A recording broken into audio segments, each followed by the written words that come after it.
Hello everybody, and welcome back to the Eternal Sonata playthrough. We beat the Herculean boar.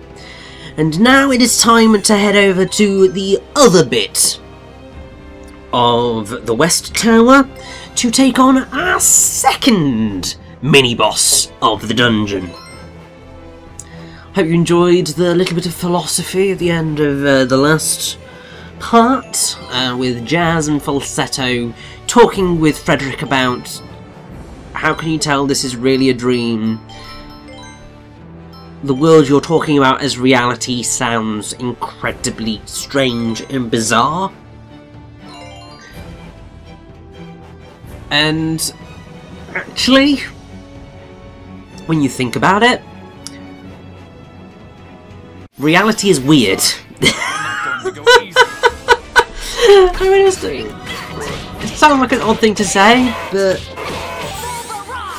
reality is weird because why have we reached the point where we build these brick houses to live in? It makes sense how the progression, but it's just like, at the end of the day, we are animals, obviously, and we have survival instincts, but the fact that we have created this whole thing around us and subjugated every other creature on the earth, and we've developed all these social structures and everything, and there's a logical reasoning as to how life has progressed to reach this point, but if you look at it from being another society or another creature or race or whatever, it's just really weird. But then also, like, you look at some of the creatures that exist. I mean, platypuses, like, what the hell are platypuses? Obviously they're platypuses, but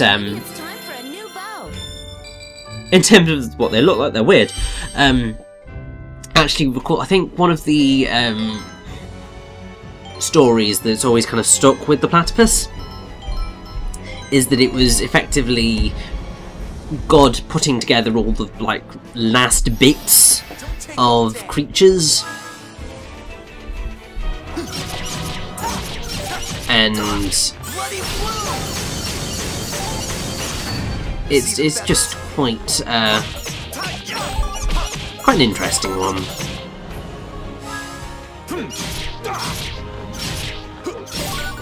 Because obviously they've got a bit of sort of loads of different animals, because they've got the bill of a duck, they've got the tail of a beaver, they've got the feet of a duck, but they're them sort of mammally type things, but they lay eggs and just they're weird. The battle isn't over yet. And yeah, the whole thing with them is that they were the sort of leftover bits of animals.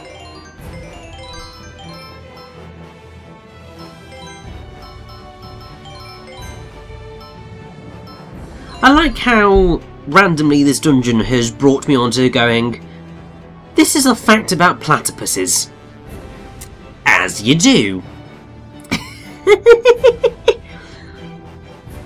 But I suppose, considering... So, I enjoy this dungeon. It's got interesting concepts going on in it, but it can end up lasting quite a while, because obviously you're going up two different towers that are very samey in terms of their design. Great design, don't get me wrong, love it.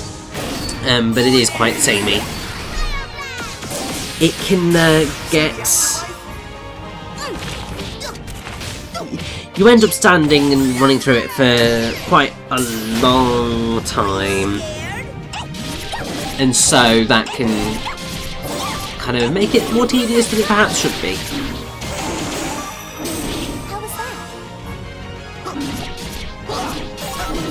So I suppose, since we're in another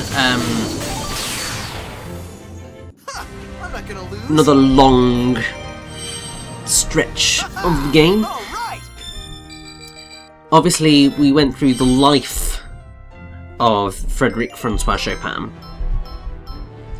It might be nice for the next 10-15 minutes or so, and, well, 10 minutes or so until we get to the boss fight anyway.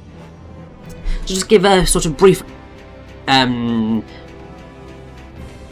Wikipedia overview of his music. So, over 230 works of Chopin survive, but ultimately some of his compositions from early childhood have been lost.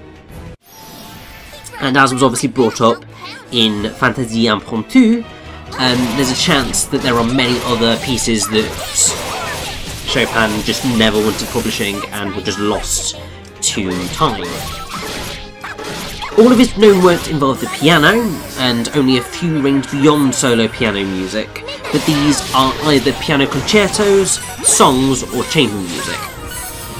Chopin was educated in the tradition of Beethoven, Haydn, Mozart, and Clementi, and he used Clementi's piano method with his own students, and that reference has actually just made me very happy,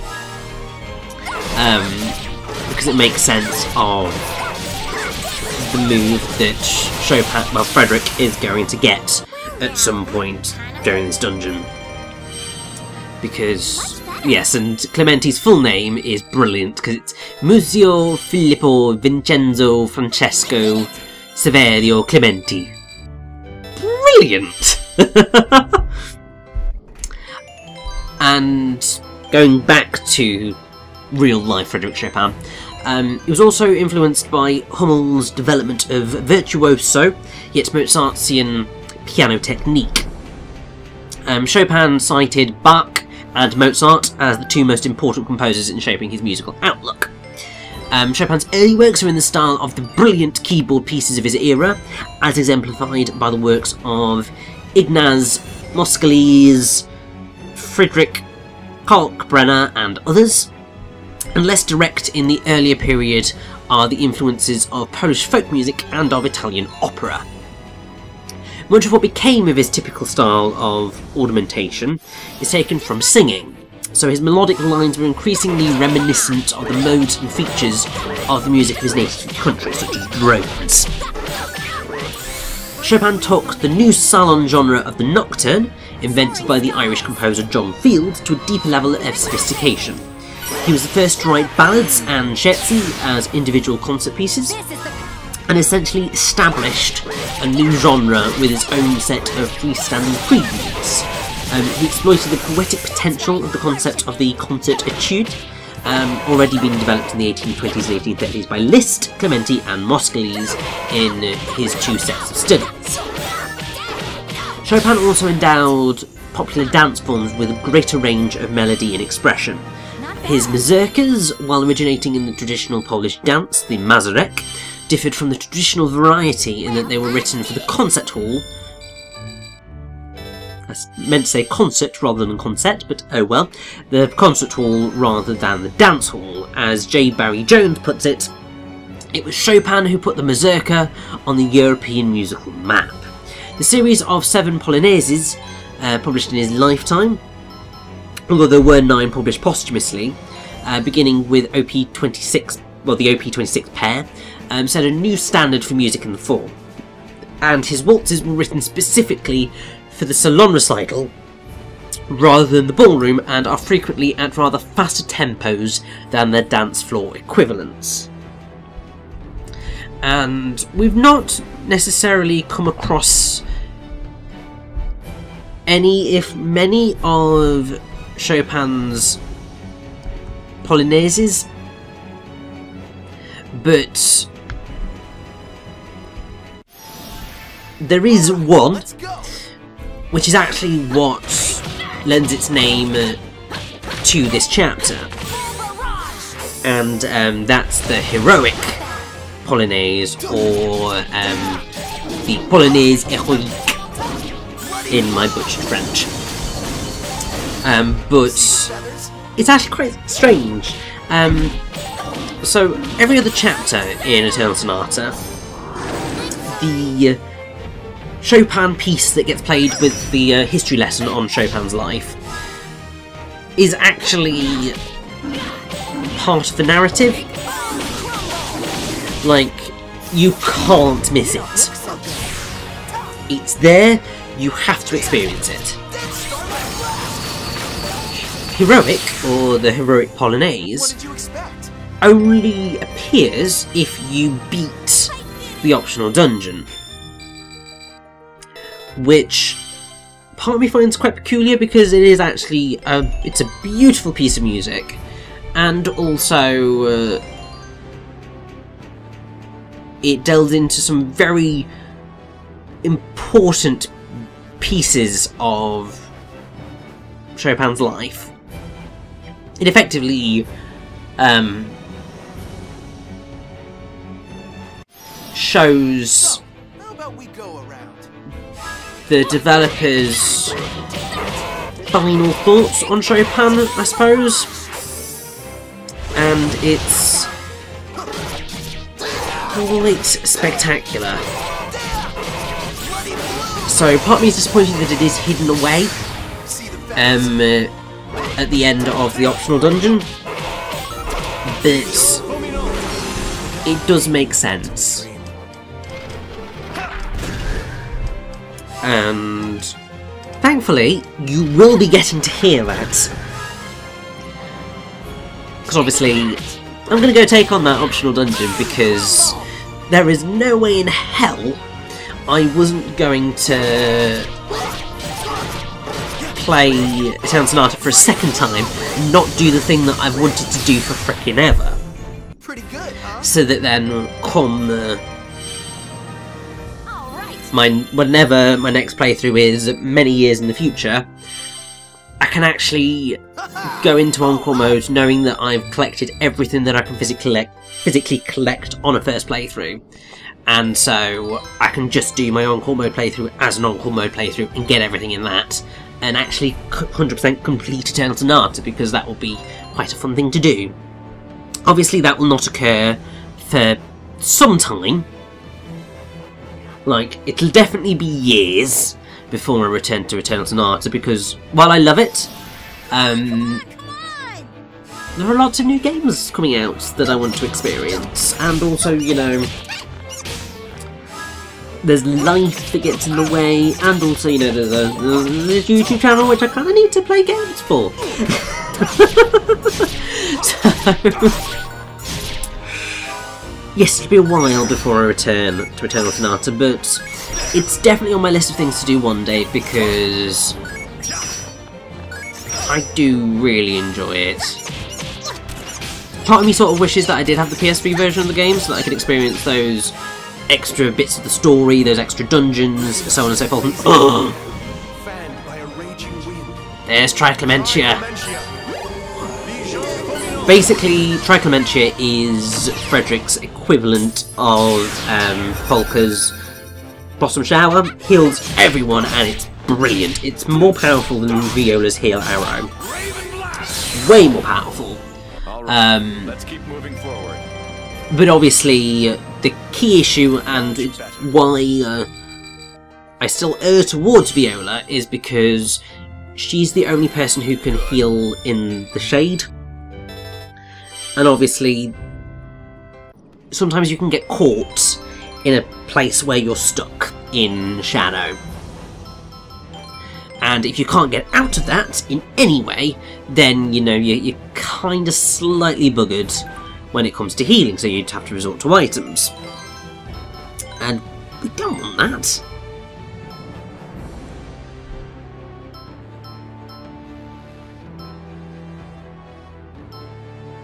Oh, okay, we'll go for that one. Because it does mean that we can, yeah, then give Jazz the Storm Shroud, which will speed him up, and to be fair, anything that can speed up Jazz is a godsend, because obviously he's still slow as all hell.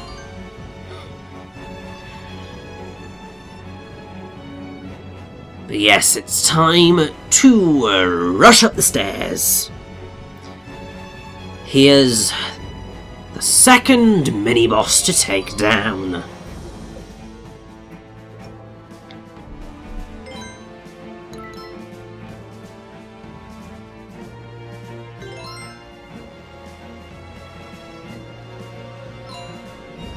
Who is it going to be, I wonder?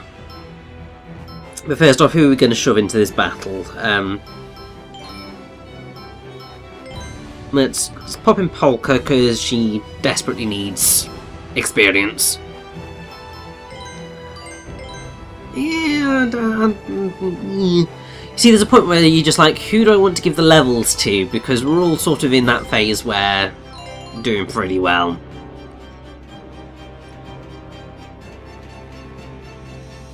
And, oh, hello, Macy!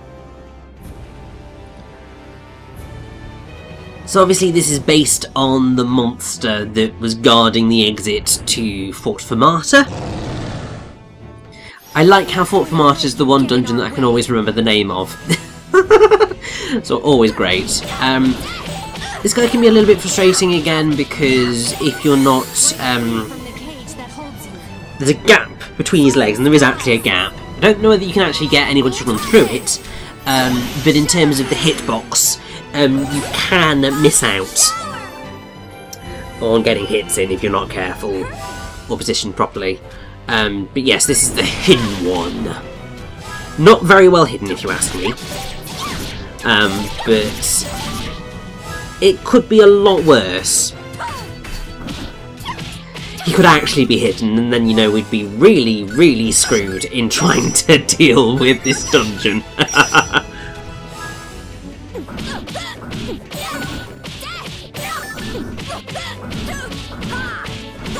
Right, come on, March, get off that Ultra Lunar Stream. Okay, decided to go for the Supernova. I don't know whether I did that on by accident, or whether I was just like, actually, you know what? I really don't want to use Lunar Stream. Because, yeah, really don't like that move. Or Corona Stream. There's just something about it. It's not powerful enough for me. Doesn't get nearly enough hits in. And that's just a bit frustrating.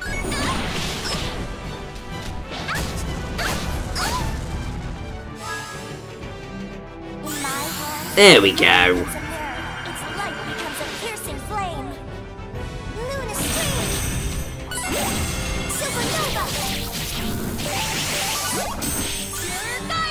But yes, as with pretty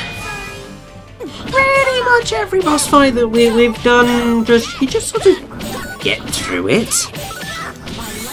I'd say the only boss in the entire game that I would say you should ever have a ridiculous amount of trouble with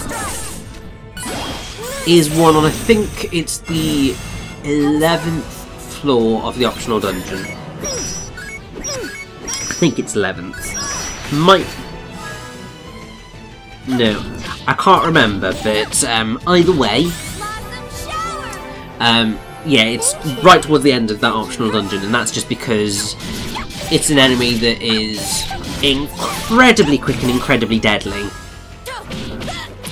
And really, it can be a nightmare. It certainly was when I was trying to play Eternal Sonata the first time round, because I sort of skipped my way through that optional dungeon and was nowhere near high enough leveled to properly take on that boss.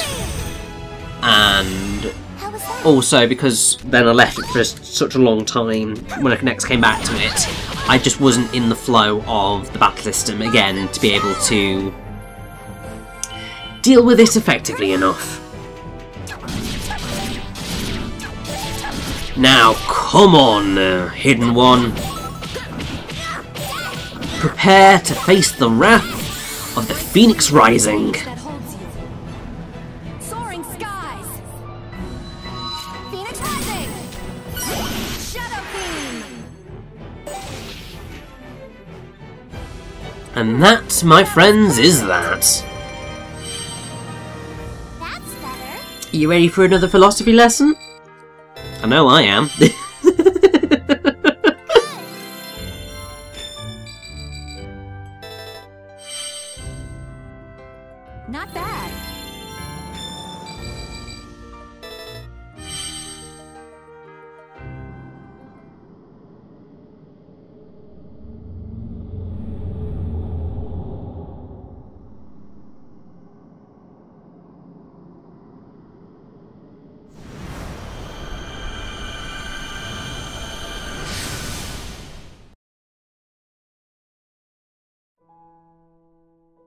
wonder, what lies at the end of this journey?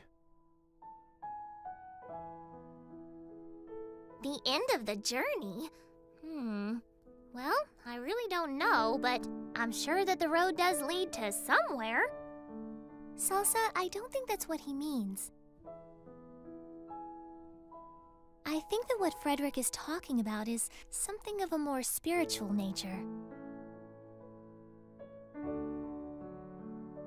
I believe that this is going to be my final journey.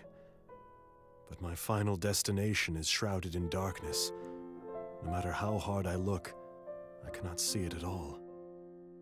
What are you talking about? The way you talk, you'd think you're about to die soon or something. I guess I'm the same way. I can't see where I'm headed in the end either. I don't think anyone can really see that, except maybe God.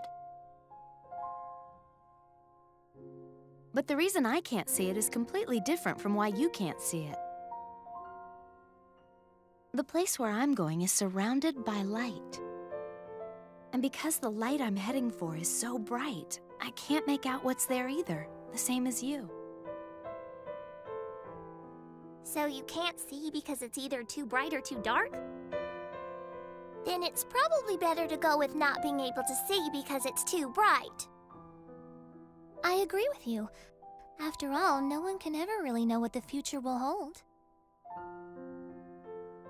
The only thing you can do is live your life as best you can. So basically, what Salsa said was right.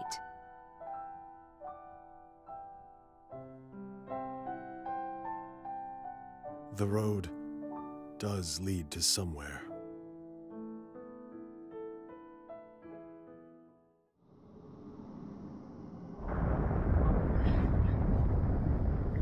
And that is the second bit completed. Now, as we, return right back to the entrance to be able to go and tackle the East Tower, I should point out, those cutscenes at the end of every boss are actually different depending on whether you play the 360 version or the PS3 version. So, in 360 version, all of the cutscenes take place against a black backdrop, and for the most part revolve around the other characters responding to Frederick's philosophical musings. So obviously so far we've had Jazz and Falsetto expressing scepticism to Frederick about his belief in their world being a dream, and Frederick talking with Salsa, March and Viola about the end of the journey. In the PS3 version, however, all of the cutscenes take place on the upper floor of the Double Reed Tower, so it's actually in the setting, and they revolve more around the other characters pondering their various future in their respective worlds. So you will get Beat, Allegretta and Frederick talking about what they're going to do after Count Waltz is defeated, because obviously in the PS3 version he's still not dead. You get Jazz and Falsetto talking about Claves and remembering the ones who are gone while living with the ones who still live. You get Viola confronting Polka and Frederick about their moping and gives them a pep talk about moving forward and taking things as they come. And the last one is Frederick talking with Salsa and March about March's interest in Agogo research, which leads into Salsa scolding Frederick for being a quitter, and that when something ends, something else begins. So, very different. I can see why they changed it, because these philosophical musings are not necessarily... They don't necessarily have much of a purpose in relation to the characters and the plot, but to be fair, I think I do actually prefer them against the black backdrop and stuff, because a lot of what Eternal Sonata does is it tries to deliver its philosophical points just as strongly as it does its general gameplay stuff. And it makes sense that in the final dungeon of the game there's more philosophical musings than there has been throughout the rest of the game, really.